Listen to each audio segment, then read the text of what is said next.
नमस्ते मित्रों। आज मैं आपके साथ एक अन्य चंदेल शासक महाराज कीर्तिवर्मन के बारे में बात करूंगा। जैसा कि नाम ही है कीर्तिवर्मन, तो उनकी कीर्ति आज तक चंदेल इतिहास में सुरक्षित है। चंदेल कालीन साम्राज्य जिसे महाराज यशोवर्मन ने स्थापित किया और महाराज धंग ने विस्तार दिया, उसी राजवंश में महाराज विद्याधर देव ने समकालीन राजाओं के साथ मुस्लिम आक्रांताओं से लोहा लेकर चंदेल साम्राज्य को सुरक्षित रखा। और जब कलचुरी नरेश लक्ष्मीकरण या कर्णदेव ने समकालीन साम्राज्यों को हिलाकर रख दिया और चंदेल साम्राज्य की प्रतिष्ठा को भी क्षति पहुंचाई थी, तब उसी चंदेल साम्राज्य की पारिवारिक प्रतिष्ठा और परंपरा को महाराज कीर्तिवर्मन ने पुनर्स्थापित किया, जिस कारण उनका चंदेल इतिहास में विशिष्ट स्थान है। मित्रों, चंदेल कालीन शिलालेखों में महाराज विजयपाल के उत्तराधिकारी के तौर पर महाराज कीर्तिवर्मन का वर्णन मिलता है, परंतु निनौरा व चरखारी से प्राप्त ताम्रपत्रों में महाराज देववर्मन को भी महाराज विजयपाल के पुत्र के रूप में स्थापित किया गया है, जिसका विस्तार से वर्णन पिछले अंक में किया गया था। महाराज कीर्तिवर्मन ने चंदेल साम्राज्य की बागडोर कब और क्यों संभाली, इसका उल्लेख किसी भी शिलालेख या ताम्रपत्र में देखने नहीं मिलता। चंदेल कालीन शिलालेखों में विजयपाल के पश्चात उनके पुत्र के रूप में महाराज कीर्तिवर्मन का नाम देखने मिलता है। जैसे मऊ से प्राप्त शिलालेख के श्लोक क्रमांक 7 के अनुसार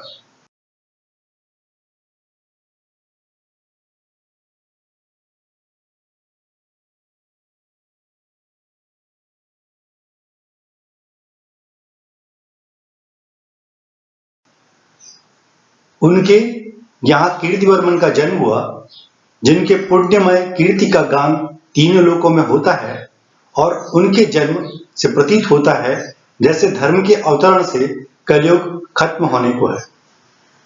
इसी तरह महोबा से प्राप्त शिलालेख के श्लोक क्रमांक 25 के अनुसार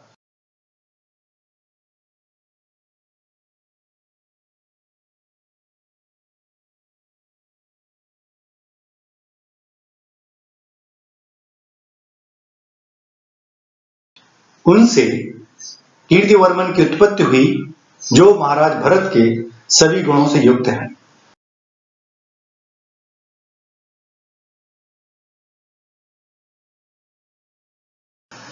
देवगढ़ स्थित शिलालेख में स्पष्ट तौर पर उल्लेख मिलता है कि महाराज कीर्तिवर्मन महाराज विजयपाल के पुत्र हैं। मित्रों, चंदेल कालीन शिलालेखों में एक विशेष तथ्य का वर्णन देखने मिलता है। जब भी महाराज कीर्तिवर्मन के बारे में बात आती है, तो कहीं ना कहीं उनको चेदी नरेश लक्ष्मीकरण से जोड़ा जाता है।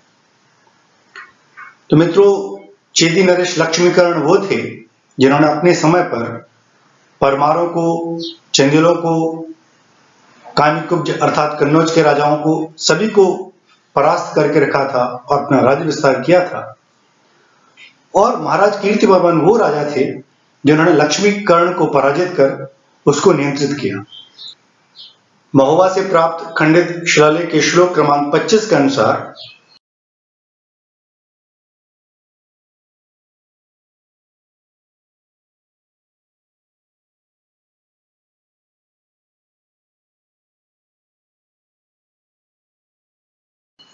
जिस तरह पुरुषोत्तम ने उस क्षीर सागर को, जिसकी विशाल लहरों ने ना जाने कितने पर्वतों को निगल लिया, उसको मंदार पर्वत से मथ कर अमृत उत्पन्न किया व उससे ऐरावत हाथी सहित देवी लक्ष्मी को प्राप्त किया, उसी तरह उन्होंने उस दम्भी लक्ष्मीकरण को अपनी विशाल भुजाओं से कुचल डाला, जिसने इस विश्व में हाथियों के साथ वैभव प्राप्त किया और उसकी सेना ने जाने कितने राजाओं को नष्ट कर दिया।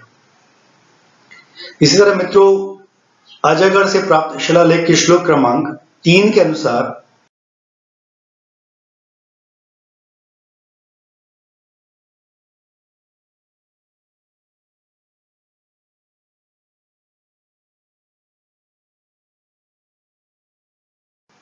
घड़े से पैदा होने वाले अर्थात मुनि अगस्त्य की तरह चेदी नरेश कर्ण को समुद्र की समान पी डाला और प्रजा के लिए ईश्वर के समान महाराज कीर्तिवर्मन ने एक नए राज्य की स्थापना की और पूरे जगत में उनकी कीर्ति का गान विद्याधर आदि कर रहे हैं।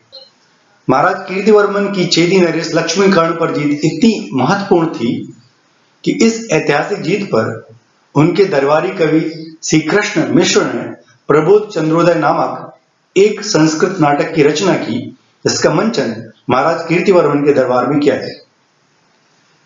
मऊ शिलालेख श्लोक क्रमांक 8 के अनुसार